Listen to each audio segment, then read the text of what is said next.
विनय express media group में आप सभी दर्शकों का मैं विनय थानवी एक बार फिर से हार्दिक स्वागत करता हूं। आज विश्व श्रवण दिवस वर्ल्ड हेयरिंग डे है। हमारे साथ मौजूद है ईएनटी विभाग अध्यक्ष डॉक्टर गौरव गुप्ता, जो कि बहुत ही सफल और अनुभवी व्यक्ति हैं। इनसे बात करेंगे क्या वर्ल्ड हेयरिंग डे पे पीबीएम को लेकर के काम कुछ चल रहा है, बता पाएंगे? जी, आज हम लोगों ने इस विश्व श्रवण दिवस, जो कि हर साल WHO की तरफ से मनाया जाता है 3 मार्च को, वो अपने डिपार्टमेंट में सेलिब्रेट किया है। ये प्रतिवर्ष 3 मार्च को मनाया जाता है उस उद्देश्य के साथ कि जो भी बच्चा इस संसार में पैदा हो रहा है और अपनी पूरी जिंदगी जी रहा है, उसकी हियरिंग को किस तरह से प्रिजर्व रखा जाए। जिन लोगों की हियरिंग ऑलरेडी है या किसी तरह से कमी आ रही है, तो उसका किस तरह से इलाज किया जाए और अल्टीमेटली पूरे समाज के सभी लोगों को अच्छी हियरिंग के साथ लेके एक साथ कैसे चला जाए, इसी जागरूकता को बढ़ाने का इसका उद्देश्य होता है। इस वर्ष की क्या थीम है? इस वर्ष की थीम है कि हियरिंग फॉर ऑल, की सबको अवेयर करना।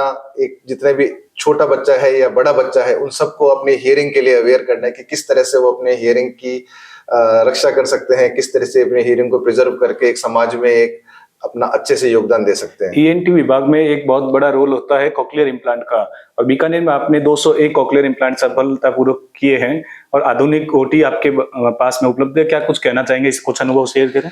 जी, हम लोगों के यहाँ 10 साल पहले कॉकलियर इम्प्लांट प्रोग्राम शुरू किया गया था। कॉकलियर इम्प्लांट एक बहुत ही एक लाइफ चेंजिंग सर्जरी है उन बच्चों के लिए कि जो जन्मजात गूंगे बहरा पैदा होते हैं। तो बच्चा कभी गूंगा पैदा नहीं होता, वो बहरा पैदा होता है अगर उसकी सुनाई की क्षमता बिल्कुल नहीं है, लेकिन क्योंकि उसको पता नहीं कि आवाज क्या होती है, तो वो धीरे धीरे करके बहरा भी हो जाता है। तो ऐसे स्पेशल चाइल्ड जो हमारे पास आते हैं, तो वो अगर टाइमली हमारे पास आ जाते हैं, मान लिया 3-4 साल की उम्र तक हमारे पास आ जाते हैं, तो उनमें एक कॉकलियर इम्प्लांट नाम की एक डिवाइस होती है, जिसको अगर हम लोग सर्जिकली इम्प्लांट कर देते हैं और उसके बाद उसकी प्रॉपर स्पीच थेरेपी कुछ साल तक, 1 या 2 साल तक लगातार लेते हैं, तो वो बच्चा नॉर्मली सुन सकता है और हमारी तरह ही बोल सकता है। अल्टीमेटली एम वही होता है कि जो बच्चे बिल्कुल सुन नहीं सकते, बोल नहीं सकते, हम उनको सुनने और बोलने की क्षमता अच्छे से डेवलप करें, ताकि वो मेन स्ट्रीम में इंटीग्रेट हो पाए, समाज को उसी तरह से योगदान दे पाए जैसा और कोई व्यक्ति या और कोई बच्चा दे सकता है।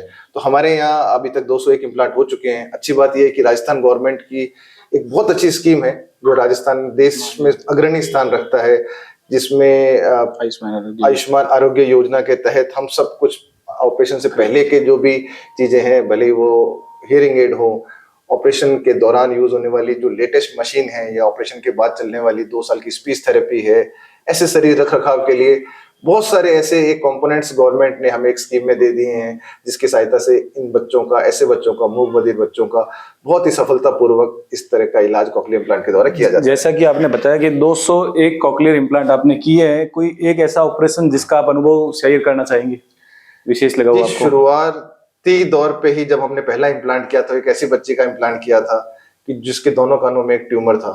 उसकी थेरेपी, कीमोथेरेपी, रेडियोथेरेपी एम्स में लगाई गई।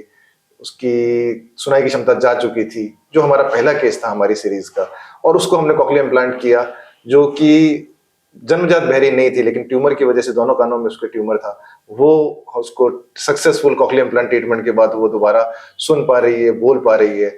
इसके अलावा और सब जो जन्मजात गूंगे बहरे बच्चे होते हैं, मैं कहना चाहूंगा कि हर एक ऑपरेशन एक ऐसा जटिल ऑपरेशन है, जो एक अपने आप में एक अलग सर्जरी होती है, जिसके द्वारा हम उस पेशेंट, पर्टिकुलर पेशेंट को उसके स्ट्रक्चर के हिसाब से, उसकी सुनाई के हिसाब से, उसके पर्टिकुलर केस टू केस हम स्टडी करके उसको ऑपरेट करते हैं और आगे बढ़ते हैं। वर्ल्ड हियरिंग डे पे आम पब्लिक को क्या मैसेज देना चाहेंगे, किस प्रकार से अपने कानों की देखभाल करनी चाहिए? ये वर्ल्ड हियरिंग डे पे सबसे जरूरी चीज है कि आप अपने कानों की नियमित चेकअप कराते रहें। कान में अननेसेसरी कोई चीज नहीं डालें, खुद से कान को साफ करने की कोशिश नहीं करें। देखा गया है कि अक्सर माचिस की तीलियां या कोई भी नुकीली चीज से डालते हैं, उस चीज का बहुत ध्यान रखें। कान में अनावश्यक पानी जाने से बचें, कि पानी का थोड़ा सा ध्यान रखें कि कान में अनावश्यक पानी नहीं जाए। इसके अलावा गर्भावस्था में, क्योंकि बहुत सारी ऐसी दवाइयां होती हैं, बहुत सारे इन्फेक्शन होते हैं, जिसकी वजह से बच्चा गूंगा बहरा पैदा होता है, तो खासतौर से प्रेगनेंसी में इन सब इन्फेक्शंस का, इन सब चीजों का बहुत ध्यान रखें कि अननेसेसरली कोई ऐसी दवाई ना लें जो गर्भ में पल रहे बच्चे को नुकसान करे।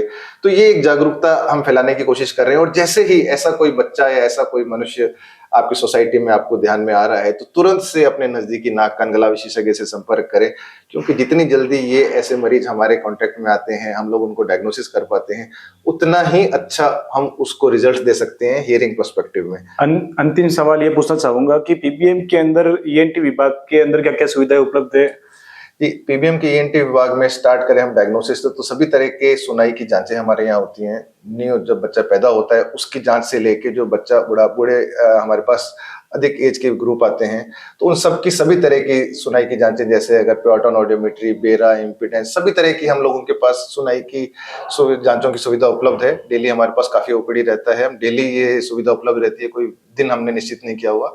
डेली हमारे पास इतने पेशेंट आते हैं और करते हैं। इसके अलावा कैंप्स किए जाते हैं डिपार्टमेंट की तरफ से, और इसके अलावा जैसे मैंने आपको बताया कि डिपार्टमेंट में हमारा एक सौभाग्यशाली डिपार्टमेंट है जिसमें इतना अच्छे से सक्सेसफुल कॉक्लियर इम्प्लांट प्रोग्राम चल रहा है। तो इन सभी एक्टिविटीज के माध्यम से हम लोग कोशिश करते हैं कि ऐसे मरीजों का जल्द से जल्द ऐसे पता लगाया जाए कि इनकी सुनाई में कमी है, और जितना मैक्सिमम पॉसिबल होता है हम लोग सहयोग देके उपचार के माध्यम से या अवेयरनेस के माध्यम से इन कोशिश करते हैं कि मैक्सिमम सुनाई का रिजल्ट इन लोगों को मिले। ये थे हमारे साथ में गौरव गुप्ता जी, विभागाध्यक्ष पीबीएम अस्पताल। बहुत बहुत धन्यवाद आपने समय दिया। Thank you.